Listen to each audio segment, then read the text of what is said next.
All right, welcome back. So in this video, we're now going to go over the process of dreaming, or at least how I look at it from a subconscious perspective. Went over a good chunk of it already, but there's still some other stuff that I kind of think is worth kind of going through the motions for and talking about.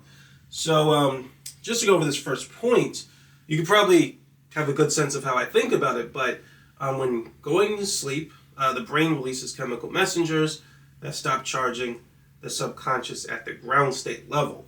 This causes the brain to stop charging the rationality quality of the conscious mind, and also causes the body to stop charging sensory information. So in other words, when people go to sleep, right, what happens is there's no need to sleep. I'll talk a little bit about that here, but there's a reason why your body wants to go to sleep. And so at the end of the day, your body will release chemicals that basically tell your brain releases chemicals that tell your body or tell your brain tissues to stop charging the subconscious at the ground state. And when that happens, basically your subconscious goes into a much more free state. So technically, it goes into what we call an excited state. So an excited state, as was said before, is when the subconscious is mostly charged by the conscious mind instead of the body. Now, this body is still charging the subconscious, is not completely disconnected from it. It's still charging and regulating it. But a lot of the components that we would recognize as being part of the ground state, which is basically how you think and perceive reality when awake, a lot of those components are now gone. So the conscious mind feels much more free, right? And the subconscious is much more free to kind of almost like move around in a sense. And so that's why when you dream, but specifically the rationality quality is gone. So that's why when you dream, you just don't have the same sense of logic and rationality that you would when awake. Now, what's also important, not really that important for our purposes right now, this is more important in the spiritual section, supernatural section of book, which is book 2.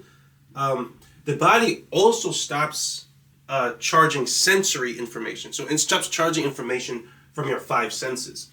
Now, I know that's probably kind of a weird idea right now. I think it'll make more sense when we talk, when we get to book 2.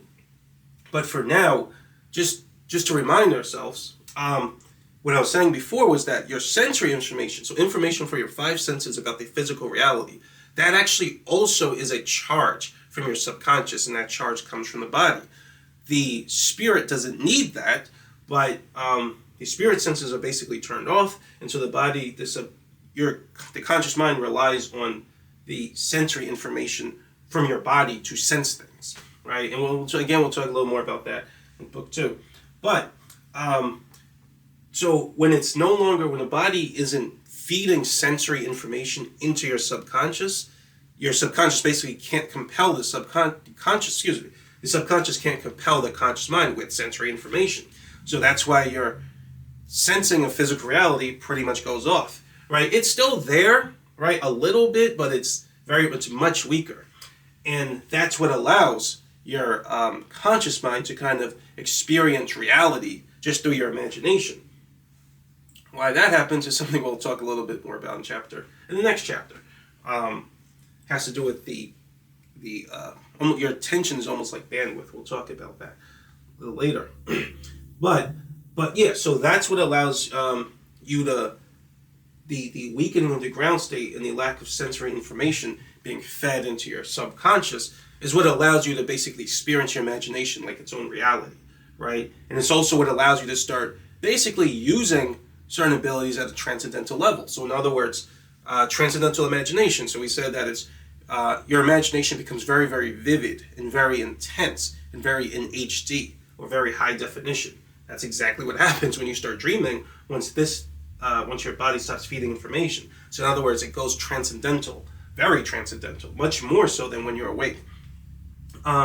Your creativity, right? So your ability to be creative in the dream goes through the roof, right? Because it's able to charge way more freely. Now, one thing you don't always have a lot of, which sometimes you do, is your emotions. Now, the reason for that, you don't have intense emotion, is because the charge doesn't have to be your subconscious charge doesn't have to be very intense when you're dreaming, right? Now, during the day, when your body's charging at the ground state level, it requires a lot of charge to kind of overpower it and for your subconscious to enter its excited state. So when it enters its excited state, that's when you have a lot of your transcendental mental abilities when awake. But when you're going to sleep, the ground state charge weakens like crazy. So you don't even really need that much of a subconscious charge to access your transcendental mental abilities. So that's why you can a lot of times still have strong emotion in your dreams. It doesn't have to be that intense, right? What was I gonna say? Oh, yeah. So what I wanted to say was that this is kind of like gravity, right? So I mean, it's kind of like working out. So if let's say you want to lift like a certain amount of weight on a barbell, like on a bench, if the gravity stays the same and you want to lift a large amount, you would have to be very strong. Or if you're lifting an amount you don't normally lift, you'd have to get stronger.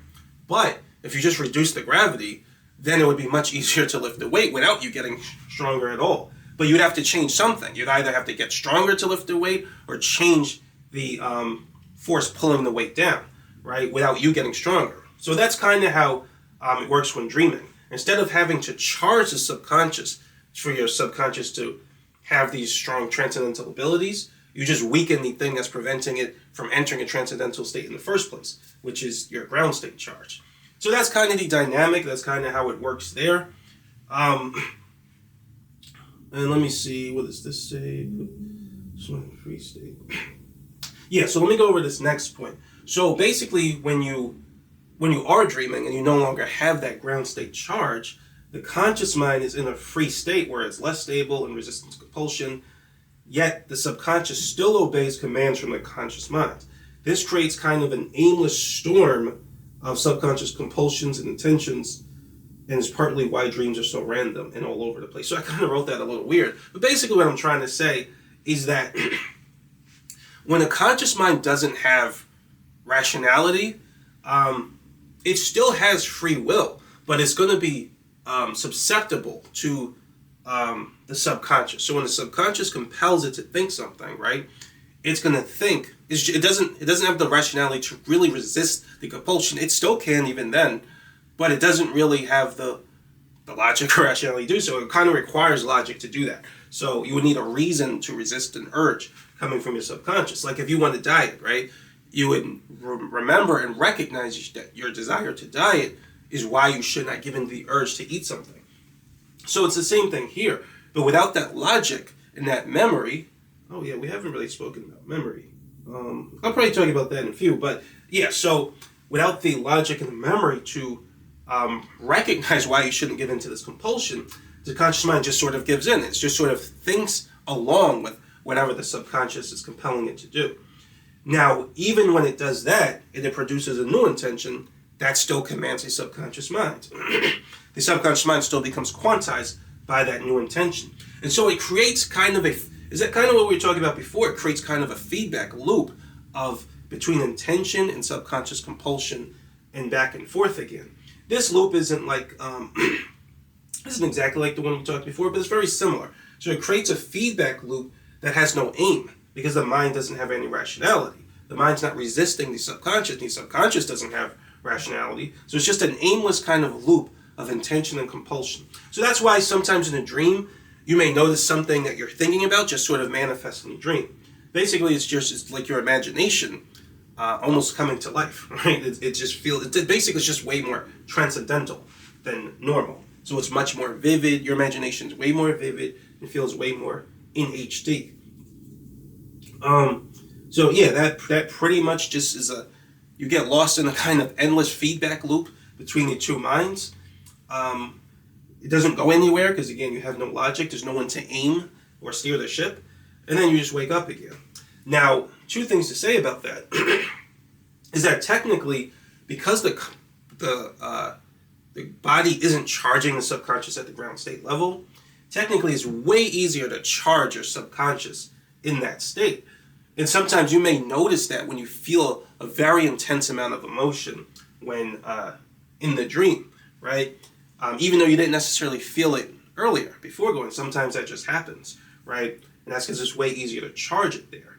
But you can't really take advantage of that ability because you have no logic to sort of direct the process of charging on a conscious level. So that doesn't help you that much. But technically, that state is most easiest to charge the subconscious in that state. Just like if there was if gravity was much weaker, it would be very easy to lift a lot of weight very quickly.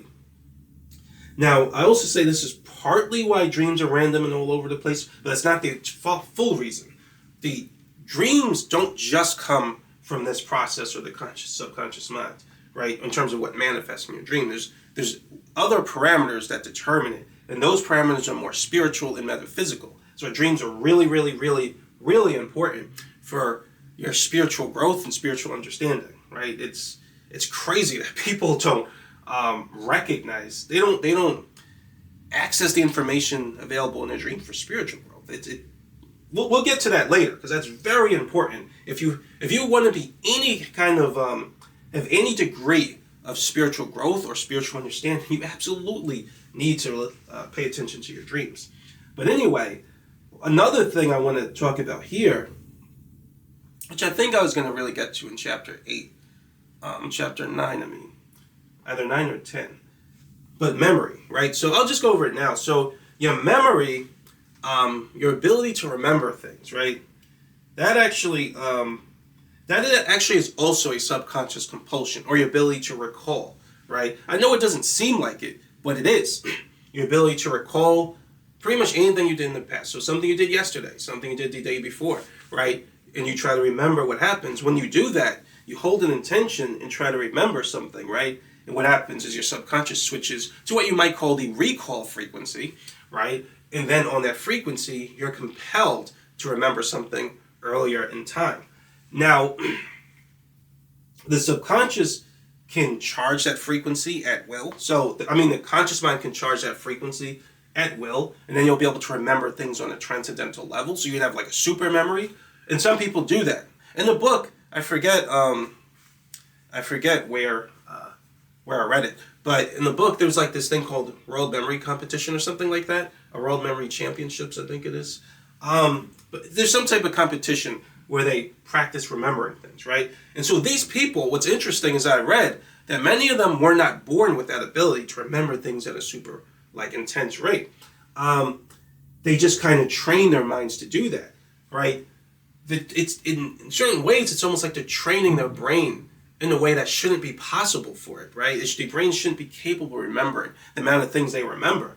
I remember reading that they remember they can remember as much as 300 or 500 things, in a very short time, in the span of minutes, not days, right? And they can just remember it. You can do that if you just use your intention to charge your subconscious at the recall frequency, and then you will have a transcendental performance level of recalling things. However, obviously, we wouldn't be able to survive if we needed to charge our memory capabilities. So the brain comes with the ability to just charges the recall frequency in your ground state. So anytime you want to recall something, it's already charged up a certain amount by your body. And that gives you your normal performance level with recall. Now, when you're dreaming, right, that charge basically goes away. That's why you can't remember things when you're dreaming. If you practice it, you can, right? And that has to do with you charging it up. And so that's kind of part of how people lucid dream, which I don't recommend lucid dreaming that much because we're getting again a little bit into spiritual stuff, but there's a reason you dream, right? It's not just for no purpose. Science might tell you something like that. I don't think they actually say that, but they kind of do, right? So, but no, there's a reason you dream both physically and spiritually, right? When you lucid dream, you kind of take away the spiritual component of it, right? Because you receive messages through your dreams spiritually. So that's my opinion. It's not really that great. I know people like to lucid dream, but it's not great to do that. I don't do that. I know how to do it, but I don't do that. But anyway, so just wanted to say now that's why you can't remember things when you dream. Then as soon as you wake up, you notice your memory comes back. That's because your body's charging the ground state again. It makes sure a certain amount of the recall charge is in your ground state, so you can easily remember things without your conscious mind making any effort to. when people have Alzheimer's or when their brain gets damaged in some way and the brain is no longer charging the recall frequency, then a person has trouble with memory again, right? They could charge it through their mind if they try really, really hard. But then it's what we said before about disabilities. There's going to be a struggle because as soon as their conscious mind stops charging it, the subconscious is going to discharge that frequency, and then they'll lose that transcendental performance capability again. So, what else did I want to say? Oh, yeah. So, so I already went over this. When waking up, the body reestablishes the ground state charge.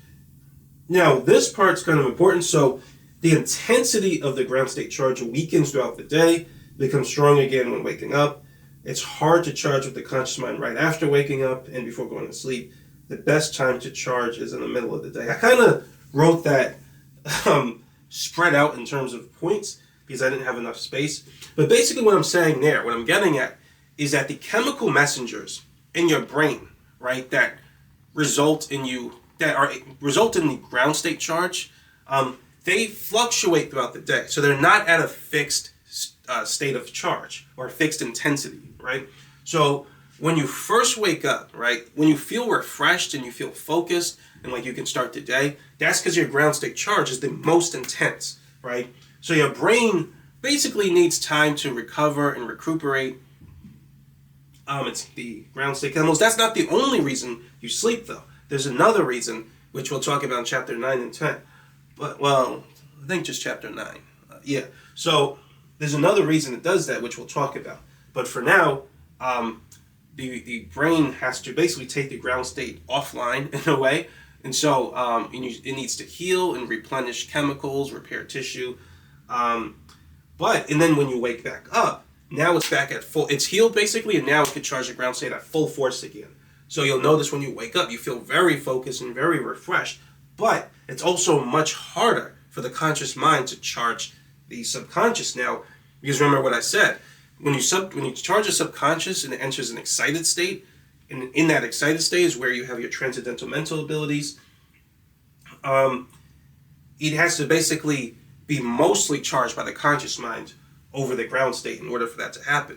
If the ground state charge is very, very, very strong, then it's going to be much harder for the conscious mind to charge the subconscious in the way that gets it into its excited state. So this was something I noticed, right? When I first wake up, when I was, first studying this stuff, I didn't know this at the time, but I noticed it when I would try to charge my subconscious. I just noticed it was very difficult to charge it right after waking up. I felt too refreshed, right? I felt too focused, right?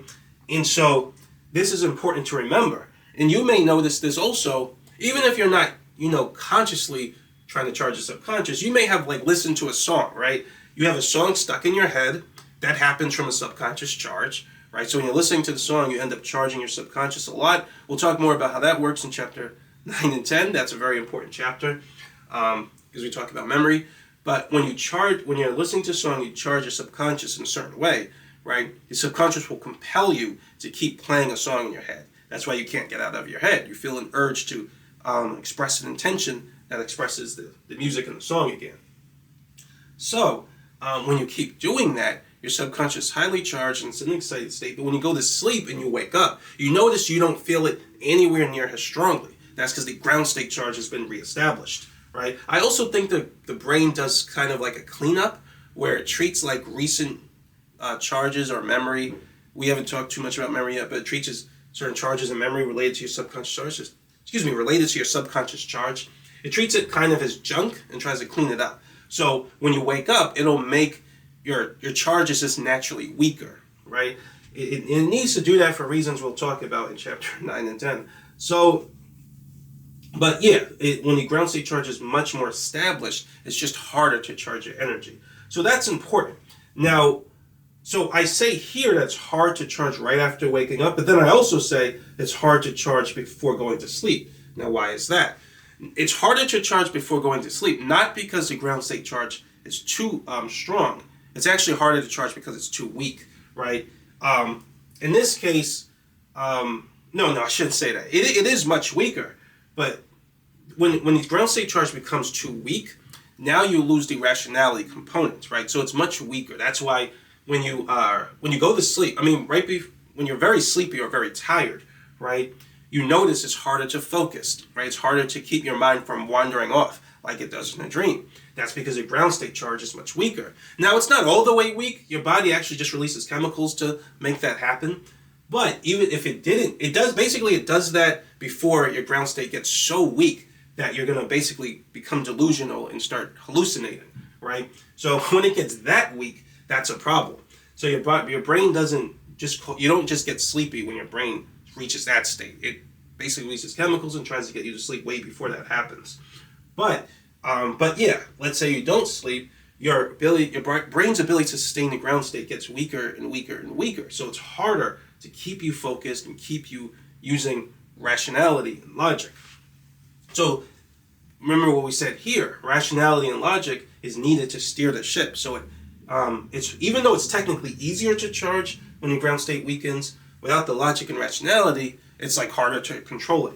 So it's not that good an idea to try to charge the subconscious like shortly after waking up and shortly before going to sleep. So in the book, I basically say, if I have to put a number on it, this isn't a hard rule or an exact number, but if I had to put kind of an approximation on it, I would say about 2 hours after waking up and 2 hours before going to sleep, right? In a normal day where you're just awake roughly 16, 17 hours, I would say, yeah, the best time to charge your subconscious is in the middle of the day, right? Because that's when your ground state is starting to get weaker, right? Your ground state charge is starting to get weaker, but it's not super weak at the same time.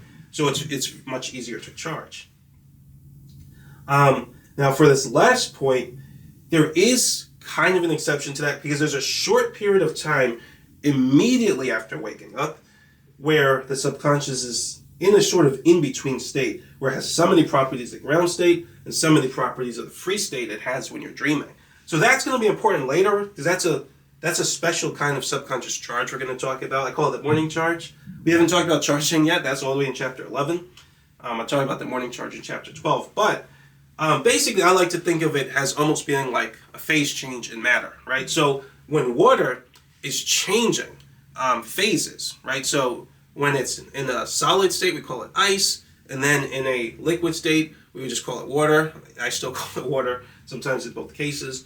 But when it's transitioning from ice to water, right, there's a transient stage where it will actually have both properties of a solid and a liquid at the same time. And then as more of the water transitions, then it'll just have more of the properties of water and less the properties of ice. And you notice those properties when you see ice water. Excuse me. So your subconscious is kind of like that too, right? So when you're dreaming, it's in a very free state, right? Where it doesn't have logic and rationality, and the ground state is basically gone. So it's all over the place in terms of compulsion and the experience of the strength of that compulsion. And then when you wake up and the ground state's reestablished, it's super like stuck in place and constrained by the ground state charge. Doesn't flow freely anymore like the dream. But if the first maybe 2 or 3 minutes after waking up, you're in a state where you basically got both. So it's kind of nice in terms of controlling your subconscious because you have the rationality now to finally control it properly, but you also still have some of that free state, those free state quality where the ground state's very weak. So you can actually control it very easily, which you didn't have the rationality to do while it's dreaming. So that's kind of an important state. We'll talk more about that in chapter 12 because that'll be a good state you want to use to charge your subconscious. So yeah, I think that's pretty much it for this. In the next chapter, we're going to start talking. We're pretty much done with the body. So everything we went over in the last 3 chapters is basically all the ways that your body is involved in subconscious activity, which you probably would agree is a lot of information and it's a lot to know, right? It's good to know that information in terms of controlling your subconscious. If you don't know this stuff, you're going to have a much harder time understanding what's going on with your subconscious when you're trying to charge it, and also just understanding your mental abilities. You're going to have a harder time understanding emotions, your beliefs, your creativity, your ability to control your body, things like that. So now we're pretty much covered all the topics though that are important, and now we're going to go back to talking about the connection between the conscious mind and the subconscious. And we're talking specifically about intention, right? And then you're going to understand much more about how intention actually quantizes the subconscious. All right, actually, welcome back. So, actually, there's one thing I wanted to mention that I forgot about in the last video talking about this stuff. So I just wanted to make another video basically just to go over it.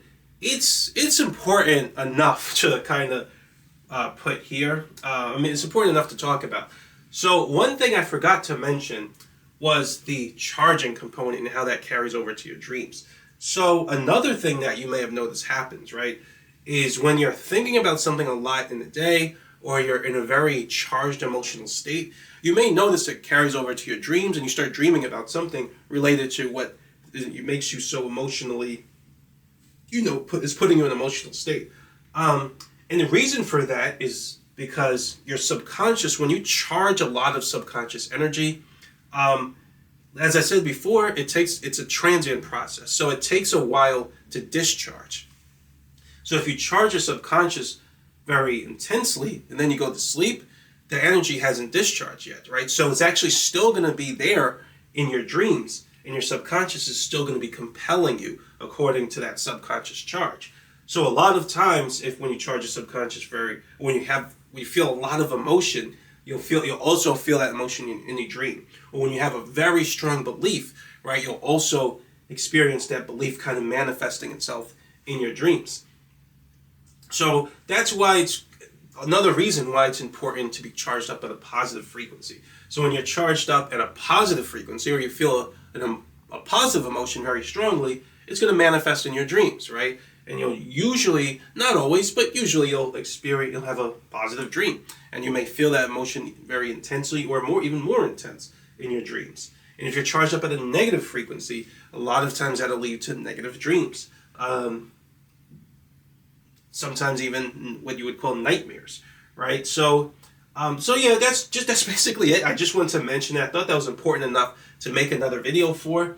I remember one time, I charged my subconscious to, I think I said it before, I charged my subconscious to be a conversationalist. So I wanted to enhance my performance with conversation, which I did. So I entered a transcendental performance level with the art of conversation. So I was basically in the zone, just making really good conversation, coming up with really good ideas, really good delivery, all tight, everything was just there, right? And it was clicking for me. But what ended up happening, right, is that when I couldn't shut it off. So this was before, what was this? I did it this way multiple times. So I did that actually happened after I knew about subconscious charging, but it also happened before I knew about subconscious charging. So before I knew that the subconscious charged up in this way, I remember doing it, right? And I kept, even when no one was around, in my mind, I kept holding a conversation, and I kept wanting to sort of make conversation and deliver. So even my imagination, it's like I'm speaking to someone. I couldn't turn it off, right? And I didn't know that, I didn't know the subconscious charge. So in other words, my subconscious was so charged up to compel me to create good conversation. So, and because the energy doesn't just go away on its own, it doesn't go away instantaneously, it's still there even when I'm not around people. So my imagination, when I just relax my mind a little, it's like I start talking to someone and I start holding a conversation. And it was so intense. And remember what I said before, when you charge transcendental creativity, it gets more continuous, right? So it was so continuous, right? The charge was so intense that even when no one was around, I kept holding a conversation in my mind. It's like I couldn't resist the urge to do it. But even when I went to sleep and in my dreams, I'm still holding a conversation. I'm still trying to come up with good conversation, trying to speak to people, and trying to come up with good delivery and things like that. So I always remembered that because that was interesting. It's like I had to stop, right? I had to resist the urge to make good conversation. So, and then eventually it would discharge, right? And these experiences are kind of how I learned about charging and all of this stuff. So same thing happened to me when I charged positive emotions. So if I pick some emotion, like the love frequency is one I practice with a lot, I charge it to very intense levels. And then one day I fell asleep and I just started charging it in my dreams, right? And that was an amazing dream. Because like I said, the ground state's not there as much. So I could charge it even more intensely. Now your mind doesn't always try to, your conscious mind won't always try to charge it in your dreams. But in this case, I did. And so I was charging it like crazy. That was just an amazing dream. I still remember. This was years ago, right?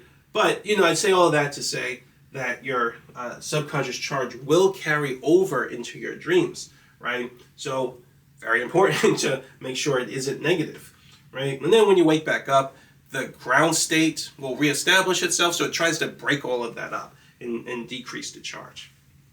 And why it does that, part of the reason it does that, we'll talk more about it later, but part of the reason it does that is exactly the reason that happened to me, right? So when I charged transcendental creativity with conversation for very large levels, like I couldn't turn it off, felt like I was going crazy. It's like I had to keep making good conversation, whether I was around someone or even when I wasn't around someone. So I had to eventually shut it off at some point. And so that's what your body wants to do too, right? So yeah, that's all. Now this is the last video information we'll talk about, where we're mainly focused on the body and how it affects the subconscious and dreaming. We'll talk more again about dreaming in book 2 in the last 2 chapters. But mainly in the last chapter, chapter 10, where we talk about metaphysics. So there we're going to talk about, we're going to give a much larger perspective on where your dreams come from, and all these spiritual components that are involved, because there are multiple ones. All right? So yeah, so that's all. But thanks for watching, and I'll see you next video.